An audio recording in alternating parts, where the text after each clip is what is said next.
CJ Akwaba. Yera. Fena mama Akwaba. Fie boko there. Oh, boko. Go for say no di na woda da ben no. Over the weekend. Over the weekend. Nyina me hu na mani di akire pa. Man kan unhu da. Mani di akire. Oh, yeah, me ni so to. Hwe bibia. You're careful. You're careful. I got my eyes on you. I don't know if they contact you.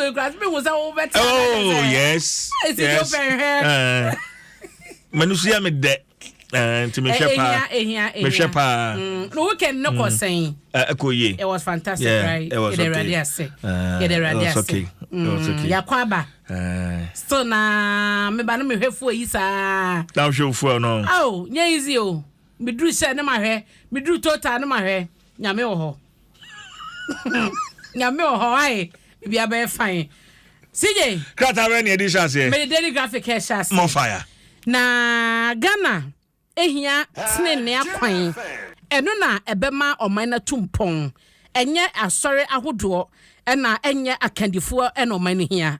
Wei ayensema Apostle Eric Nyameche oye chairman at the Church of Pentecost and awadi etuja and one summer ewa ha wo sha daily graphic ankasa na me mienu ne wom wo sha be benkum so na se ko asche amampani akufo ado ne dwumade nyina ode ba na wieye Guinea Bissau atake over and na IMF intervention ko jo pankromafo ni da ha wo se government aban no etoto nyoma se de be ya omo betumi amaye oman sika sem na jane na so ho na monto da ban ne etu no ma me fa ho enko katafa to so miensa na eho na osofo panyi ya no eda Church of Pentecost ano somebody to ja we nyina no ebre ya Ghana Journalists Association GJA one more ekandifo Albert Kwabnadwufo ye president ene wo ma wo eka ho nyina abo anan kopie mo ho no ma wo mo koye na se asore eho na osofopon yi di efuto we emaye wo se oba Ghana se ye tia no mo ene ya enye se ye hia asafo ahodo se da bia dade achi no ne yesin sore eno akwase ya wo na mokroma enya pata bia se nipa guo ma ya ya asore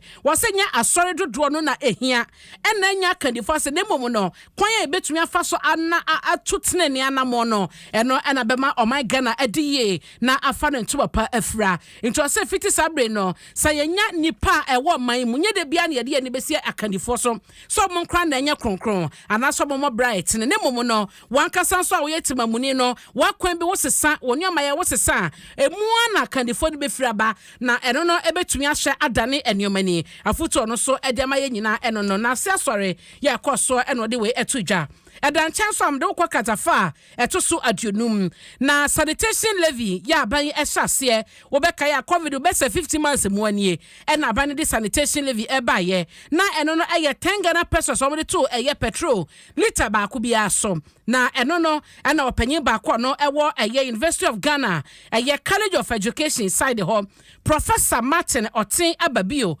de etuja chesa wo sha aboso makomaku edunum ni a ye hase etu sa 10 pesos no was sika man no anya wo mu 196.6 million Ghana cedis a was sika kwa ni mu na ehun be hiase mpanyefo de hyehye be gu akwan so a ebe matemamuni na hunu de wo mu titum e de abo na ahonede hu sam no akona nim wo chemu sa wo hyemu a aban edi dwumade bi baaye Ebesa 2011 mu hodmo ya na eno no 10% ayetua ya environmental excise tax EET 2011 mu no mo de ba no ya de to plastic manufacturers no so ya no wa so mo beja sa 10% in kakra na ekoba kwan ya de plastic edi dwuma na esa ye monte esa ye sa so watum de ye ho dwuma ebesi ene wase aban tumi an communicate am man na hunu esesa sika na ye gi ye no ye de ye nya sika sei ye de ye ABC na timamuni na hu mfaso de ba so eno no de to just say empanyefo hwe enhyehyɛ pamfamra Professor Tiaba bi osande aka ho say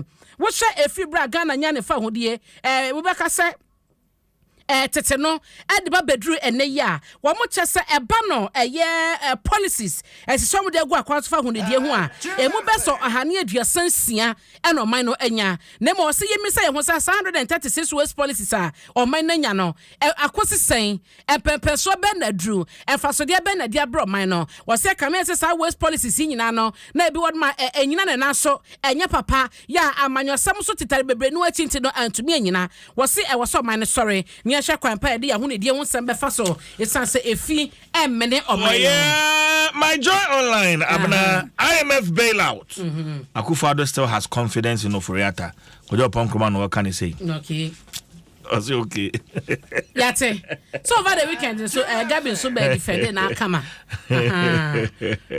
obe defend ya kama yen hwe se de beko who say ebi mo kasa IMF no de se de tibia na yenye ekọ na yentwe conditions no eno ne ebetumi adi enkomo yi yate eno my joy online yenko adomonline.com.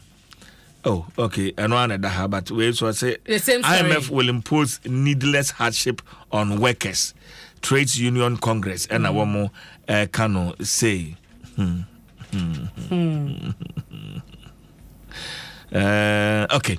Abraham enko anim. Me do ko daily guide abokata anim na wo hye anim ha ya semfo abeye se enan ya motorway runabout no project 2 no starting nyame adoma September eno achi so no arabida he feli no na wase ne godfather na kopeso ne da wode nchemu aba wo ha na eye aman bebro o ha na adwane akọ IMF nchen ekwakoje emwa delegate di mu amane abase ya etibe chase wakatafato so mienu hodi a na wonu se abetodwa ss eye Ghana ekwa okọ IMF no enya Ghana nkoa na aman bebro oha na efiti eye ebra covid trinity ne nyomamu ye basa no wo madwane ato IMF kwakoje emwa wose IMF managing director Kristalina Georgieva na wode sansem wonyina etudwa wo G20 finance ministers na central bank governors no wo mo seremodie bi a wo mo ekoye wo April busumini mu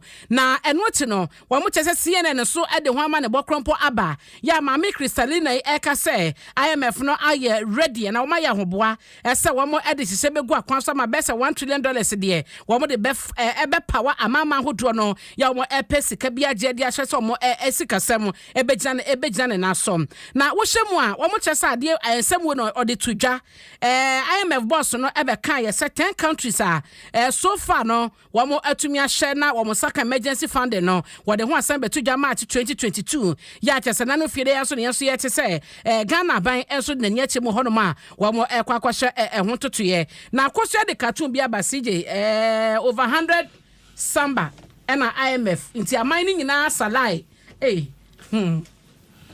amampani fo nyina salai wa ha obi akita ne paper and the documents awade ko enye easy o wode bia ndo ma na wache bache fo ate ma me fa kwa katafa to so nsia no na mde be wie wo daily guide ne me boy bia 2222 sa na yakoye nim na wo ba daily guide katafa to so nsia no ma aye tema motorway na ye kan wa se runabout no phase 2 wo mo chebisa September na ebe hyase na be se $25 million a wode ba Ghana sika ma be se 201 million Ghana cedis ni sika empenyefo edi ehyem aye Japan International Cooperation Agency JICA na Ghana Highway Authority na akwatena se edo mo sa akwahye sa enkata wenu mu nyina mu ya wo hye se beba bedi dwuma na omo chese sika ya ebe no aye de odi bedi sa dwuma no ede ma oman no na ye hunu se eye de konso sa 30 flyover no eno no eba abehye so ama habo road ekwa asaman de akofa entu no so no eno so achese agane na so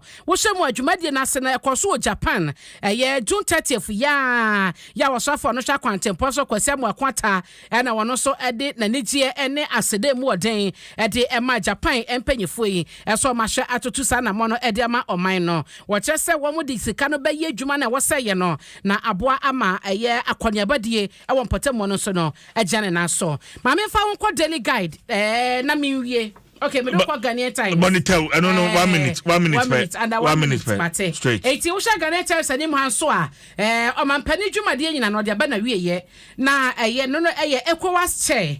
Na wohwemu agye wagyamu no wagyamu ede ama Guinea Bissau wamo emampani Umaro Sisoko Embalo wono ene wababeto so abedi ne dwuma ebromampani etena mu 2 times no. Wohwemu a wamo eche so mampani bae no. Dwumadi ahodo penu na watunde aboa ECOWAS ama wohwe aman bi te se Burkina Faso Guinea na Mali ya kyese abantugo ba ye na mpanyefo de sanctions ato wo so hye so wo nyina betuma jaja enioma ma ye military junta no ebejemu edematemamufo no na da ye democracy ye adwuma no wosinya ye hye ba kwa aban eguso a wo ye wosine nyina kire kamya ye se ISIS na Al-Qaeda kwakoya wo mu de tutrasam no wo buguso atentente no dipone ya wo hwe se bibia bedane kwamu na eye panyefo from ayi no dwamtenani no obetumi asoso ano amaye atoa ye Ghana Armed Forces ade kwakobo ebo Ghana manyina e wakata tosu edunsom wase Ghana Armed Forces ese wo bia obeton eye military for recruitment say yo mpaboa ayo matade wo mo bibia ye ma tumi no anasa wo magi permission efi wo mo tia obeton no emra ne so mu enu bedi pa wo makasa so de sisegu akwan so a wo ye military ni akwan be fa so komponya watade ana recruitment no ebe fa sise pamu a emma eye obi antumi sori enyu military ade panyipo no hwenkita ode ho nsem so eye naval captain MA Labi and ode nsem we atudwa CJ mede wawie wae Abramo wae ade mede ase ko twa me soro ho monto aso nya me kamo nyina mo ho wae ko twa me soro ho na me fa aseda ma Kimo o madaroma